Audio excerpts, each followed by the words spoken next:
መገበ ሾመ፣ መገበ ጠበቀ ከሚል አንቀጽ ወጥቶ መጋቢት የሴት ሳልስ ውስጥ ዘቅጽል የምትመግብ የምትቀልብ ማለት ነው። ይህም በሴቶች ገዳማት ለሚገኙ መነኮሳያት ባለሙሉ መብት የእመምኔት ምክትልና ወኪል በገዳሙ ያሉትን ሁሉ የምትመግብ ማለት ነው። የእግዚአብሔርን ባህሪም መርምሮ የሚደርስበት የለም። ሰሌን ልዑል ነው፣ በልዑልነቱ በኃያልነቱ ተመስግኗል ይላል።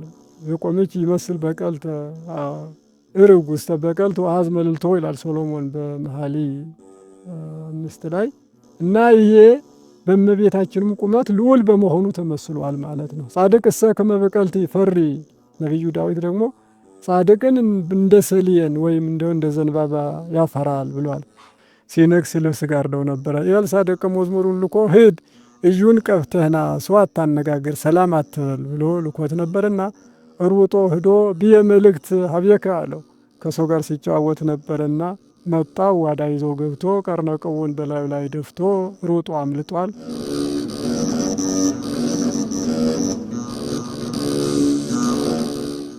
በስመ አብ ወወልድ ወመንፈስ ቅዱስ አሐዱ አምላክ አሜን። እግዚአብሔር አምላካችን በሰማይ በመላእክት የሚመሰገን በምድር በደቂቀ አዳም የተመሰገነ ይሁን። አስቀድሞ ለነቢያት ኦሪትን በትንቢት ያናገረ ወላን ሐዋርያት ወንጌልን ያስተማረ ከሰለስቱ ምዕት ጉባኤ ተገኝቶ ጉባኤያቸውን የመራና የባረከ እግዚአብሔር የእኛንም ጉባኤ እንዲባርክ እንዲቀድስ ቅዱስ ፈቃዱ ይሆንልን። ሰላም እግዚአብሔር ይድረስላችሁ። እንደምን ሰነበታችሁ?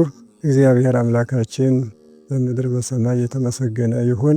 ዛሬ የምንናገረው ሆሳዕና በሚል ርዕስ ይሆናል። ሆሳዕና በአርያም ለወልደ ዳዊት ቡሩክ ዘይመጽእ በስመ እግዚአብሔር።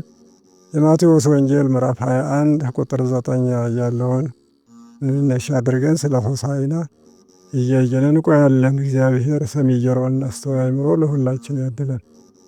ከዚያ በፊት ምናልባት ለጥቂት ደቂቃ መጋቢት የሚለው ወር ስለገባ መጋቢትን እንየው። መገበ ሾመ፣ መገበ ጠበቀ ከሚል አንቀጽ ወጥቶ መጋቢት የሴት ሳልስ ውስጥ ዘቅጽል የምትመግብ የምትቀልብ ማለት ነው። ይህም በሴቶች ገዳማት ለሚገኙ መነኮሳያት ባለሙሉ መብት የእመምኔት ምክትልና ወኪል በገዳሙ ያሉትን ሁሉ የምትመግብ ማለት ነው። በሌላው ትርጓሜ ስመ ወርህ የወር ስም መጋቢት የመስከረም 7ኛ ወር እንደ መስከረም ቀኑና ሌሊቱ 12 ሰዓት የሚሆን ወር ነው። ስለዚህም መጋቢት 26 ቀን በዕለተ ሐሙስ ማታ ጌታችን ኢየሱስ ክርስቶስ ሥጋ ወደሙን ለሐዋርያት ስለመገበ መጋቢት የሚለውን ስም አግኝታለች። በዚሁም ቀኑ ሐሙስ ስለሆነ ሐሙስ የቀን ቅዱስ የሚለውም ከቅዱስ ሥጋው የተነሳ ነው ይላሉ። እንግዲህ ሐሙስ ማታ ለሐዋርያት ምስጢሩን አሳይቶ ዓርብ ተሰቅሎ ዓለምን አድሶ ዓርብ ማታ ዲያብሎስን ከስልጣኑ ሽሮ አዳምን ወደ ነበረ ዙፋኑ መልሶ ሽሞታል። በዚህም መስቀሉን ያገኘንበት እመቤታችንን ያገኘንባት ገነት የተከፈተልን ለአዳምና ለልጆቹ ሁሉ ዓለም የታደሰበት መጋቢት መድኃኔ ዓለም ተብሎ 27 ሁልጊዜ ይጠራል። መጋቢት 29 አንደኛ ዓለም የተፈጠረበት 20 ዓለማት በዚች ቀን መጋቢት 29 ዕለተ እሁድ እንደተፈጠሩ ይነገራል። ሁለተኛም 5500 ዘመን ረክሶ የነበረውን ዓለም ለመቀደስ ጌታችን ከድንግል ማርያም የተጸነሰበት መጋቢት 29 እሁድ ቀን 3 ሰዓት። ሶስተኛም 33 ዓመት ከ3 ወር ካስተማረ በኋላ በእኛ ኃጢአት ሙቶና ተቀብሮ ተነስቶና አድርጎ ያስተማረንን የትንሣኤውን የምናስብበት በዚች ቀን መጋቢት 29። አራተኛ ይህ ዓለም የሚያልፍበት የሚያሳልፍበት ዕለት መጋቢት 29 እሁድ ቀን እንደሆነ ብዙ ታሪክ ያለውና ይህ መጋቢት ወር በሰፊ መናገር የሚገባው ነው። ግን ሰዓት ስለሌለን መጋቢት ወር በእነዚህ ሁሉ በዓላት እናገኛለን። ከዚሁ ተያይዞ የሚገባው ዘመነ ጸደይ የሚለው ነው። ጸደይ በልግ ሆነ ዘመነ ጸደይ የበልግ ዘመን ማለት ነው። እንግዲህ ዘመነ ጸደይ ከመጋቢት 26 እስከ ሰኔ 25 ድረስ የሚወስን ነው። 3 ወር 90 ቀን ነው። የሚመግበው ኮከብ ናርኤል ይባላል። ከላይ የነበረው ሙቀት ቃጠሎ ወደ ታች ሲቀበር ተቀብሮ የነበረው ቁራት ቅዝቃዜ ደግሞ ወደ ላይ ሲወጣ ምድር ዘር ለመቀበል ትስማማለች። የመቆፈር ወይም ደግሞ የመታረስ ጊዜ ሆኖ ይመቻታል ማለት ነው። ስለዚህ ወቅቱ ወይም ወሩ የሚሰማው የሚመሰለው ማቴዎስ ነው። ማቴዎስ ለምን በዘመነ ጸደይ ተመሰለ በሚለው ምሳሌ ዘርን አብዝቶ የጻፈ እሱ ስለሆነ የዘር ወቅት ነውና ማቴዎስ 13 ቁጥር 1 ጀምሮ ማቴዎስ ተመስሎበታል። በዚህ ወር በዚህ 3 ወር ውስጥ 4 ክፍለ ዘመን እናገኛለን። ንዑሳን በዓላት 4 አሉ። እነዚህም አንደኛው ዘመነ ትንሣኤ የምንለው ነው። መጋቢት 26 እስከ ሚያዝያ 30 ድረስ ሲመላለስ የሚኖር ከመጋቢት 26 አይወርድም፣ እንዲሁ ደግሞ ከሚያዝያ 30 አይወጣም። ይህ ዘመነ ትንሣኤ ይባላል። ዕርገት ዘመነ ዕርገት ከግንቦት 5 እስከ ሰኔ 9 ድረስ ሲመላለስ ይኖራል። ከዚህ አይወጣም አይወርድም። ሶስተኛው ዘመነ ጰራቅሊጦስ ከግንቦት 18 እስከ ሰኔ 19 ድረስ ሲመላለስ ይኖራል።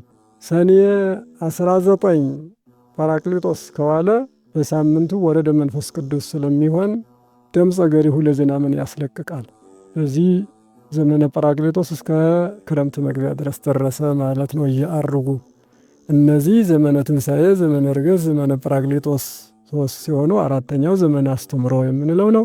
ሰኔ ከ18 እስከ 24 ድረስ ያለው ዘመነ አስተምሮ ከህዳር ላይም ስለተነጋገር ነው። እነዚህ አራቱን ንዑሳን በዓላት በዚህ በዘመነ ጸደይ ወቅት ይውላሉ ማለት ነው። ወደ ጀመርነው ርዕስ ስንመለስ ሆሳዕና በአርያም ለወልደ ዳዊት።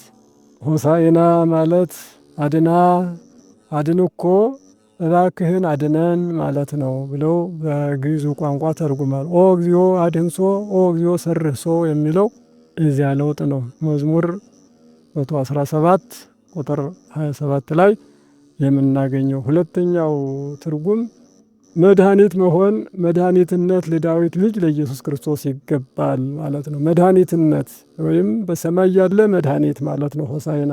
ስለዚህም የተጠቀሰው ማቴዎስ 21 ቁጥር 9 ላይ ያለው ይሄን ነው የሚነግረን። በሰማይ የተገኘ መድኃኒት በምድር አይደለ የዳዊት ልጅ ለተባለ ኢየሱስ ክርስቶስ ይገባል፣ እርሱም በእግዚአብሔር ስም የሚመጣ የተባረከ ነው እያሉ ሕፃናትና ሽማግሌዎች ያመሰገኑት ነው። ሶስተኛው በዓል ከአበይት በዓላት አንዱ ለብሉይ ኪዳን ለበዓለ መጸለት 7ኛ ቀን፣ ለሐዲስ ኪዳን ግን ከትንሣኤ አስቀድሞ የሚውለው እሁድ ሆሳዕና ይባላል። የበዓል ስም ሆኖ ከበዓላት ጋር አብሮ ተቆጥሯል ማለት ነው። ዝቅና ከፍ ቢልም ጥንቱ መጋቢት 22 ስንክሳር ላይ እናገኛለን ማለት ነው። እምሆሳዕናሁ አርአየ ተአምረ ወመንክረ ቅዳሴ ጎርጎርዮስ ማርቆስ ምዕራፍ 11 ቁጥር 9 ላይ እናገኘዋለን በዓል እንደሆነ። ሌላው አራተኛው ትርጉም የሆሳዕና ሰሌን የሰሌን ቅጠል ዛፍ ስም ሆኖ እናገኛለን። መስከረም ስንክሳር 3 ላይ ወልብሱ እምለሃይፀ ሆሳዕና ወቆጽሉ ዘይጸፍር አትት ወይ ለብስ ይላልና አባ ሙሴን ሲያመጣ በዚሁ ስንክሳር መስከረም 3 ላይ እናገኛለን። እንግዲህ ሆሳዕና ትርጉሙ እንዲህ ከሆነ ጌታችን መድኃኒታችን ኢየሱስ ክርስቶስ ወደ ኢየሩሳሌም ሲገባ ሕፃናት ይህን ይዘው አመስግነዋል። እንግዲህ ጥንቱ አብርሃም ይስሐቅን በወለደ ጊዜ፣ ይስሐቅ ያዕቆብን በወለደ ጊዜ፣ እስራኤል ደግሞ ከግብፅ ወጥቶ በከበሩ ጊዜ የዘመሩት ነው ዘንባባ።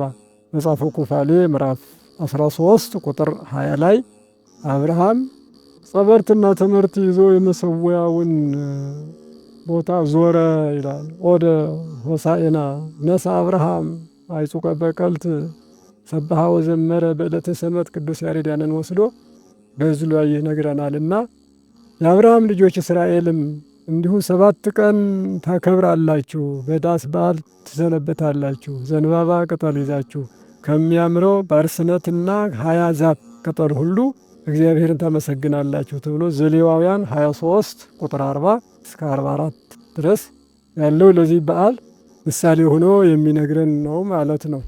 ዮዲትም ሆሎሖርኒስን ድል ባደረገችው ጊዜ ዘንባባ ይዛ ከእስራኤል ጋር እግዚአብሔርን አመስግነዋለች። መጽሐፈ ዮዲት ምዕራፍ 15 ቁጥር 12 ላይ እንደምናገኘው እንግዲህ ከጥንት ከአባቶች ጀምሮ ሰሌን ዘንባባ ይዞ እግዚአብሔርን ማመስገን የነበረ ነው ማለት ነው። በዚህም ጌታችን ወደ ኢየሩሳሌም ሲገባ ይህን ዝንጣፊ አግኝተው አመስግነዋል። ምን ነው ኢየሩሳሌም ደግ አገር አይደለም ወይ? ሄት አግኝተው ይዘው ዘመሩ ቢሉ ክብር ምስጋና ይግባውና ጌታችን ከእናቱ ከድንግል ማርያም ጋር ወደ ግብፅ በሕፃንነቱ ሲሰደድ ከግብፅ አግኝቶ ከዚህ ተነቅለሽ ደብረ ዘይት ሂደሽ ተተከይ ብሏት ነበርና ሄዳ ደብረ ዘይት ተተክላ ነበር። ከዚህ አግኝቶ ሐዋርያት አመጡ ይላል። ይህን ለይቶ የሚጽፈው ዮሐንስ ወንጌል ነው። ምዕራፍ 12 ቁጥር 13 ላይ ዮሐንስ ወንጌል እናገኛለን። ሌሎች ግን ይህን ሰሌን ብሎ አይጽፉም። ማቴዎስና ማርቆስ ከዛፍ ቅርንጫፉን ቅጠሉን ይላል። ሉቃስ ግን ከዛፍ ቅርንጫፍም ሳይል ሰሌንም ሳይል ልብሶቻቸውን ያነጥፉ ነበረ ይላል። ማቴዎስ 21 1 ጀምሮ፣ ማርቆስ 11 1፣ ሉቃስ 19 16 ጀምሮ፣ እንደዚሁም ዮሐንስ ደግሞ 12 13 እንደምናገኘው ማለት በአራቱ ወንጌላት ሁሉ የተጻፈ ነው። ታላቅ በዓል ነው ማለት ነው። ይህ ሰሌን የእግዚአብሔር ምሳሌ ሆኖ ይነገራል። የራሱ ምሳሌ ስለሆነ ነው። እሾሃም ነው፣ ይዋጋል። እግዚአብሔር የቀጠቀ ጸባው እግዚአብሔር ስሙ ይላል። ስሙ እግዚአብሔር ነው፣ እግዚአብሔር ተዋጊ ነው ይላል። በሾሃምነቱ እግዚአብሔር አይመረመርም፣ ተዋጊ ነው፣ የሚመረምር የሚችል የለም ይላል። ሰሌንን እንጨት እሳት አይበላውም፣ ለብልቦ ይተዋል ይላል። የእግዚአብሔርን ባህሪም መርምሮ የሚደርስበት የለም። ሰሌን ልዑል ነው፣ በልዑልነቱ በኃያልነቱ ተመስግኗል ይላል።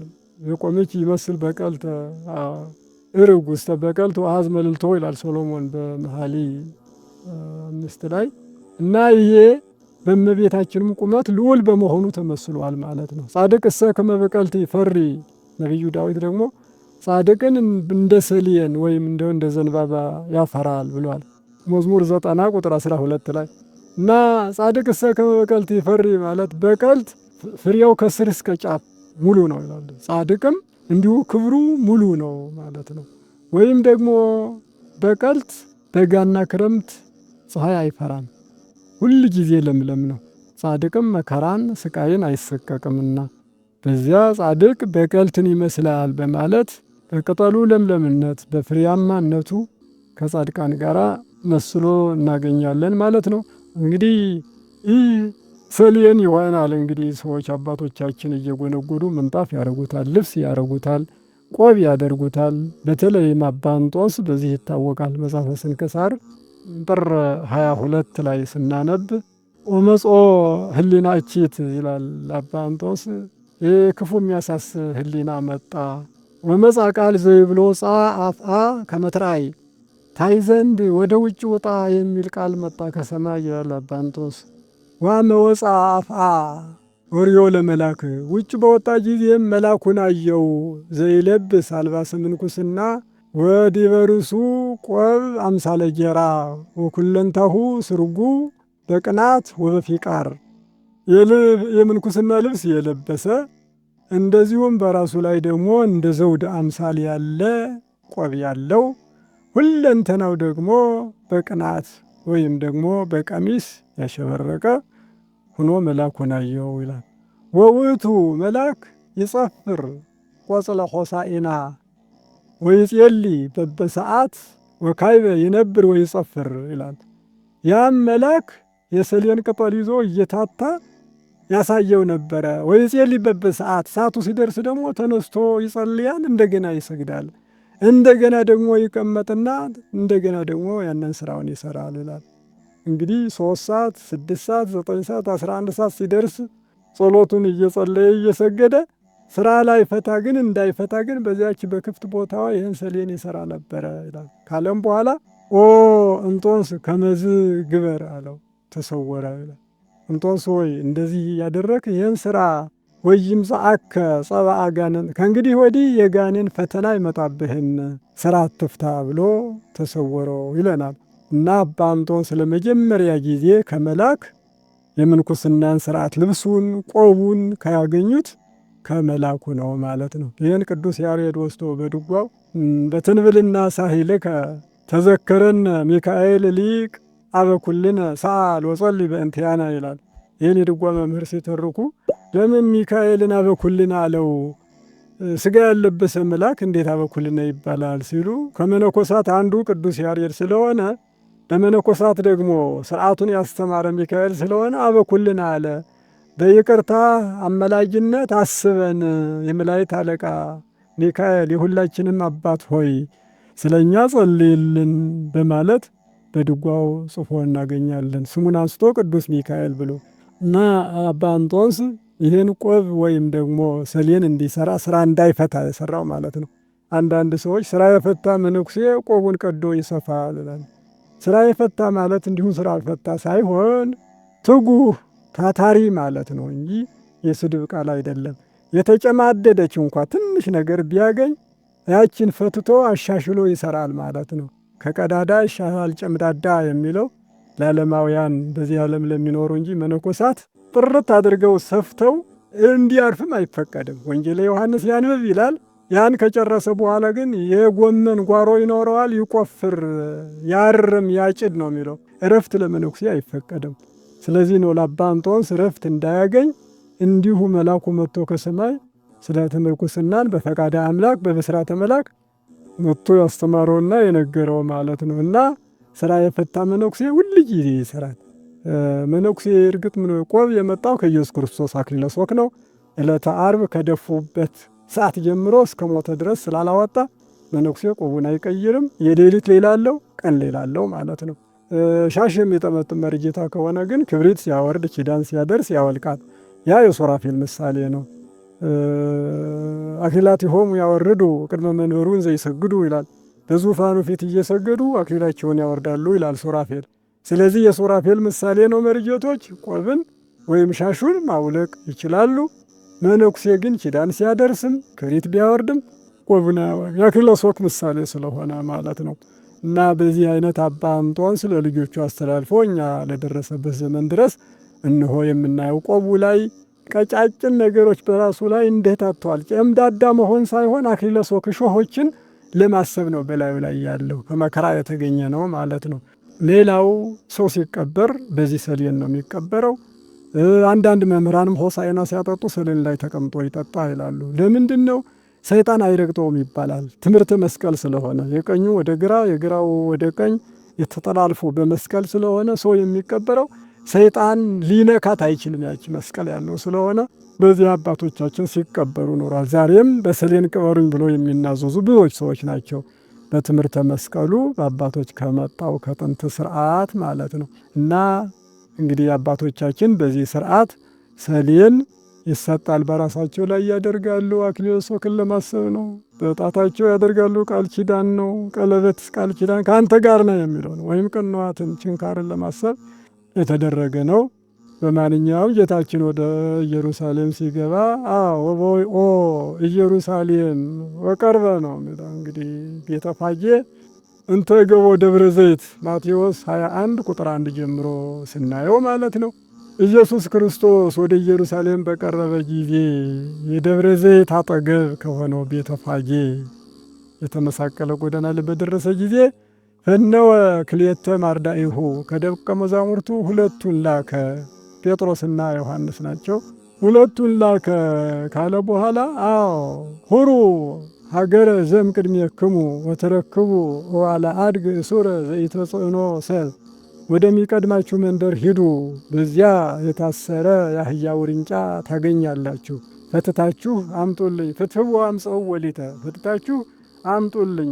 እመቦ ዘእቤለክሙ ለምን ትፈትሕዎ፣ ለምን ትፈታላችሁ የሚል እንኳ ቢኖር እግዚኡ ይፈቅዶ፣ ጌታ ይፈልጉታል፣ ጌታ ያስፈልጉታል በሉት ይለቋቸዋል ብሎ ነግሯቸው ነበረ። ቀጥታ እንደታዘዙ ሄዱ። የታሰረ አህያ ውርንጫ አገኙ። ሲፈቱ ሰዎች ጠየቁ።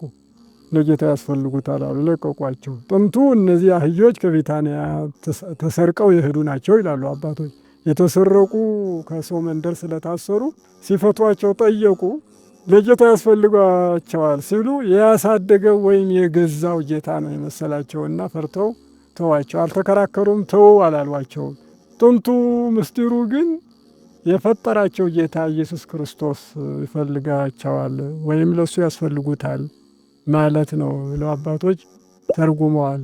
አመጡለት፣ አምጡልኝ እንዳለ አቀረቡ። እንግዲህ ልብስ ጎዘጎዙለት ነው እንዲሉ።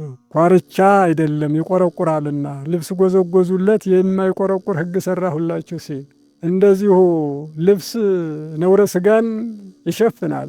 አምላክ ከባት ያበሳ ወልድ ከባት ያበሳ ሲሉ ኃጢአትን የምትሰውር ነህ ሲሉ ልብሳቸውን ሸፈኑ ይላል። በብሉይ ኢዩ የተባለው ንጉሥ ሲነግስ ልብስ ጋርደው ነበረ። ኤልሳዕ ደቀ መዝሙሩን ልኮ ሂድ እዩን ቀብተህና ሰው አታነጋግር፣ ሰላም አትበል ብሎ ልኮት ነበርና ሩጦ ሂዶ ብየ መልእክት ሀቤከ አለው። ከሰው ጋር ሲጨዋወት ነበርና መጣ። ዋዳ ይዞ ገብቶ ቀርነቀውን በላዩ ላይ ደፍቶ ሩጦ አምልጧል።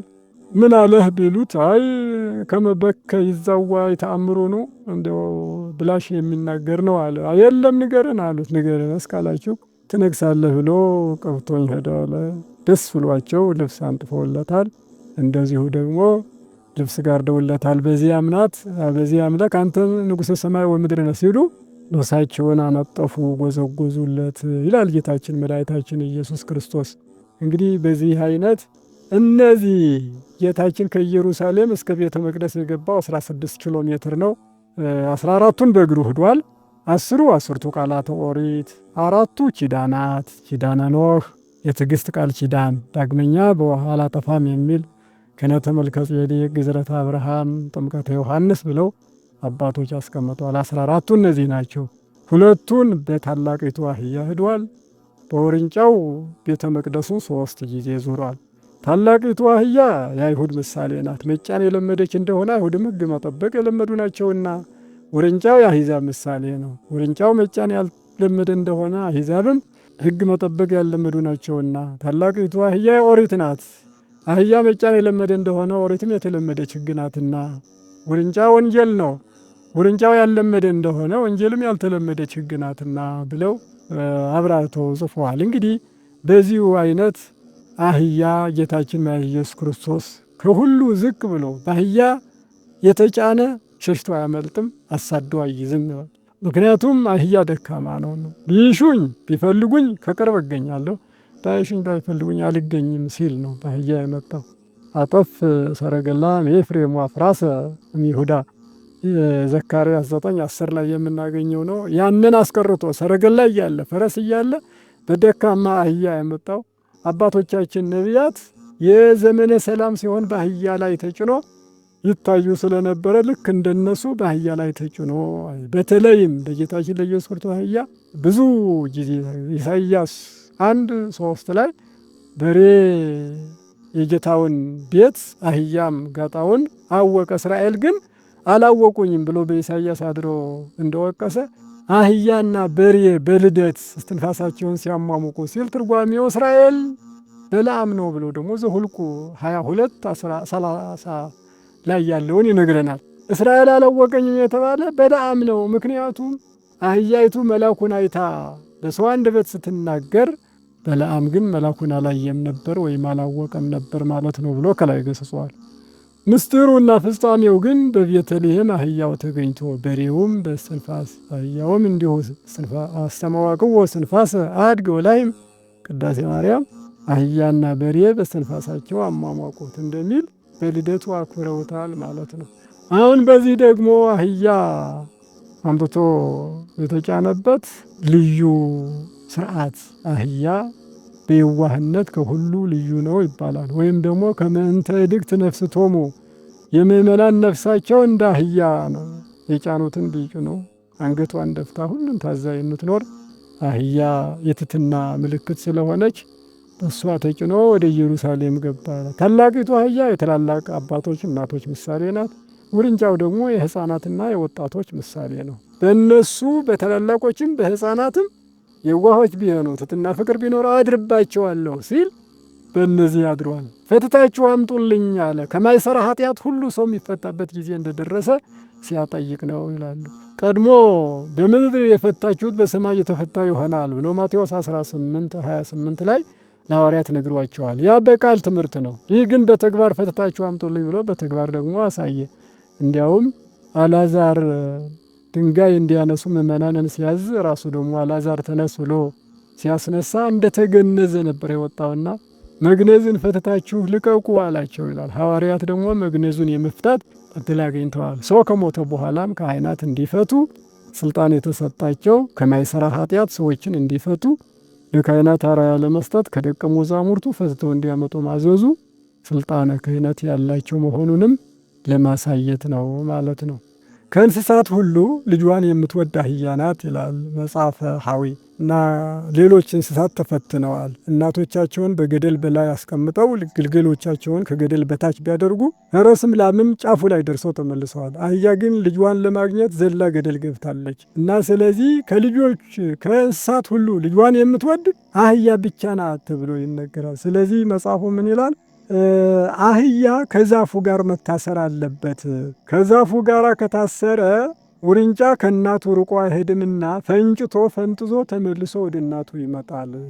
ማይሰር ወይም ደግሞ ማሰሪያው ከተበጠሰ ግን ውርንጫ እየፈነጠዘ ወደ ገደል ቢወረወር እናትም አብራ ትወረወራለች ልጇን ለማግኘት። ይህ ምሳሌ ነው። ትልቅ ዛፍ የተባለ እግዚአብሔር ነው። ማይሰር የተባለ ፈሪሃ እግዚአብሔር ነው። አህያ የተባለ ልብ ነው። ውርንጫ የተባለ ሐሳብ ነው። እንግዲህ በአህያ የተመሰለች ልብ ከፈሪሃ እግዚአብሔር ከዛፉ አብራ ከታሰረች ከኖረች ሐሳብ ከየትም ሊደርስ አይችልም። በልብ ላይ ተመላልሶ መልሶ እዚያው ይሆናል። ማሰሪያው ከተበጠሰ ግን ከዚያ ውርንጫ ወደ ገደል ሲሄድ ልብ አህያ ናትና አብራ ተከትላ ስለምትሄድ መጽሐፉ መፈታት የለበትም አብሮ መታሰር። ዘፍጥረት 49 ቁጥር 12 ላይ ስለዚህ ነው የዋስሮ አለ አድጎ በሐረገ ወይን ወበዕፀ ዘይት ዋሎ ይላል ያዕቆብ። ጌታችን ኢየሱስ ክርስቶስ የይሁዳ ምሳሌ የሆነው ሲመጣ በሐረገ ወይን ውርንጫውን በአህያውም በዕፀ ዘይት የተሰቅሎ በዕፀ መስቀል ያድናል የሚል ትርጓሜም ቢኖር አህያ ከዛፍ ላይ ይታሰራል የሚለውን ግን የያዕቆብም የወሰደ ይመስላል። መጽሐፈ ሐዊ ጋራ ተገናኝቷል። አህያውን ውርንጫውን በወይን ሐረግ ሶሎሞን መስቀል ያደግ ሐረገ ወይን ኮነ ለመድኃኒት አዘም ሐሰን ይትገዘም በጎልጎታ ይተከል ብሎ በመኃልየ 5 ላይ ይነግረናል። እና በዚሁ አይነት አህያ ከእንስሳት ሁሉ የዋህ በመሆኗ ክርስቶስ በእርሷ አርአያውን ትሕትናውን ፍቅሩን አሳይቶናልና ወጣቶችም ሽማግሌዎችም በየዋህነት እግዚአብሔር ከኛ ጋር እንዲሆን ማድረግ ነው። ሰኞ አህያ መንገድ ላይ ያገኙ ደበድቧታል። ምን አድርጌ ነው? ምን ብላችሁ ነው የምትደበድቡኝ? አለች። ትላንትና እሁድ ያከበርነሽ እኮ ኢየሱስን ይዘሽ ስለመጣሽ ነው። ኢየሱስን ሄትተሽ መጣሽ፣ ስለዚህ ነው ምንደበድበሽ አሏት ይባላል። እና እኛ እሁድ ኢየሱስ ክርስቶስ ጋር ሆነን ሰኞ ማክሰኞ ኢየሱስን ትተን የምንሄድ ከሆነ አይሆንም፣ መደብደብ አለ ማለት ነው። እና ስለዚህ ልክ እኛም እንደ እርሷ ተገዥ ሁነን ከእርሱ ላለመልቀቅ እሱን ይዘን እንድንጓጓዝ የሚያሳስብ ነው ማለት ነው። ሌላው እለኒ መርሁ ወለኒ ተሉ ሆሳይና ባርያም የሚከተሉትም የሚቀድሙትም ሆሳይና ባርያም ይሉ ነበረ። ሕፃናትና ሽማግሌዎች አንድ ላይ ማፈደቂቆ ሕፃናት አስተዳሎ ከስብሐተ መዝሙር 8 ቁጥር 2 ላይ አፍ ከሚፈቱ ወይም ከሚጠቡ ሕፃናት ምስጋናን አዘጋጀ ይላል። ደቂቅ የ40 ቀን የ80 ቀን ሕፃናት የ1 የ2 ዓመት እነዚህ ሁሉ አንደበት ያልፈቱ ሕፃናት ከእናታቸው ጀርባ እየወረዱ ሆሳይና ባርያም እያሉ እግዚአብሔርን አመስግነዋል። ዝም እንዲሉ አድርግ፣ እነዚህ ሁሉ ለምን ይንጫጫሉ ቢሉ እነዚህ ዝም ቢሉ ድንጋዮች ይናገራሉ አለ ሉቃስ 19 ቁጥር 40 ላይ ድንጋዮች ይናገራሉ ባለው ቃል የቢታንያ ድንጋይ እየተንከባለለ ከእግሩ ስር ወድቆ ሆሳይና ባርያም ለወልደ ዳዊት ሆሳይና ባርያም ለወልደ ዳዊት እያለ ድንጋዩ አመስግነዋል። እንግዲህ ፍጥረታት ሁሉ የእሱ ናቸውና ነው። እንስሳት ተገኝተዋል፣ እጽዋት ተገኝተዋል፣ ቅርንጫፍ ሁሉ አልቀረም ረግፏል። ሰሌን ድንጋዮች አመስግነዋል። ሽማግሌዎችም ሕፃኖችም እንዳመሰግኑ እንዳየነው ሕፃናት እናፈ ደቂቅ ሕፃናት አስተዳሎከ ስብሐተ ለእንተ ጸላኢ ዲያብሎስ ደስ ብሎ ደስ አይበለው ብሎ የአዳም ልጆች ሕፃናት ግን ደስ ብሎ ደስ ይበላቸው ብሎ ከሕፃናትና ከልጆች ምስጋና አዘጋጀ ብሎ ትንቢት የተናገረው ደርሶለት እንዲህ አድርጓል። ሕፃናትን የሆሳዕና ለታምራት የጮኹ ብቻ ሳይሆኑ ማሳደግ እንደ ዮካብድ ልጅን መክሮ ማሳደግ ነው። እውነት በእምነት የፈርዖን ልጅ እንዳይባል እምቢ ያለ ተብሎ ነው የተጻፈውና በእምነት ስላሳደገችው ነው። ስርዓት ሕግ አስተምራ ስላሳደገችው ከሙሴ መማር ይቻላል። መጀመሪያ እንዲህ ካደጉ ሙሴ ለራሱ እንደተጠቀመ ሕፃናት ለራሳቸው ይጠቀማሉ።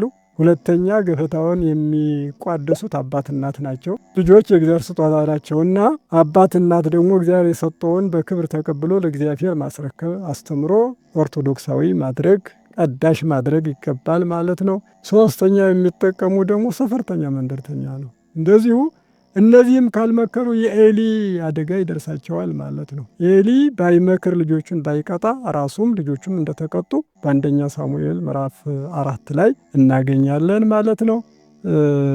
አለቃ ለማ አሉት የገጣሚ መንግስቱ አባት ልጃቸውን ሲቀጡ ያዩ ጎረቤቶች አባት ለምን እንዲህ ይቀጣሉ? ልጁ እኮ አይቀጣም ቢሏቸው እኔ ካልቀጣሁማ እግዚአብሔር ይቀጣብኛል፣ እግዚአብሔር ደግሞ ከቀጣ ሞት ነው አሉ ይባላልና ከመቀሰፍ ከመረገምም ለመዳን አባትና ጥሩ አድርጎ ያሳደገው ይሄ ቡሩክ አባት ያሳደገው ልጅ ነው ተብሎ ራሱም አባትም ስለሚመሰገን ነው።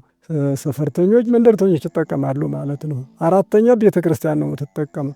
ቢቻል ቀዳሽ ማድረግ አወዳሽ ማድረግ፣ ባይቻል ደግሞ ዘመናዊውን አስተምሮ ቤተ ክርስቲያን ዘመናዊውንም ትፈልጋለች። ቧንቧ ውሃ ይገባል፣ መብራት ይገባል። ልጆችን ብቻ ትሕትናና ፍቅር እንዲኖራቸው ማድረግ እንጂ እግዚአብሔር እጁ ሰፊ ነው፣ በዚህም በዚያም ያስተዳድራል። ሌላው የምትጠቀሙ አምስተኛ አገር ናት። አገር ደግሞ እንዲጠቀም የተማሩ ልጆች ካሳደጉ አባቶችና እናቶች አብረው አንድ ላይ አገሪቱን ከፍ ከፍ እንዲያደርጉ እግዚአብሔር አምላክ ይሄን ከልጆች የሚገኝ ስርዓት ነውና እናፈደቂቁ ሕፃናት ከሚለው ተነስተን ስናይ አባቶች እስከ ሀገር ማሳደግ ድረስ ልጆችን እንዲያሳድጉ ነው። ልጅን በሚሄድበት ምራው፣ በሸመገለ ጊዜ ከዚያች ፈቀቅ አይልም። ምሳሌ 22:6 ላይ ይህን ነው የሚነግረንና እንዲህ ባለ ሁኔታ እንዲያድጉ ነው መጽሐፍ ቅዱስ የሚነግረን። እንግዲህ የሆሳዕና የሚነገረው ቅኔ ይህ መምህር ነው። መምህር ጥበቡ ደስታ ይባላሉ። በዚህ በሆሳዕና የሚዘፍረፈው ቅኔ ከሐዋርያቲሁ ከበበ ይባላል፣ ህንጽያሃ ይባላል። አጭር ነው የሚደረገውና አጭሩን ቅኔ አይተን እንዝጋው። ምን የሚል ነው? ሐዋርያቲሁ ከበበ ጥበቡ ደስታ ያደረጉት እብነ ቢታንያ ሕፃን ወልደ እስፍንቱ አዝማን እስመፈታ አፈ ወኮነ ጥዑም ልሳን የሚል ነው።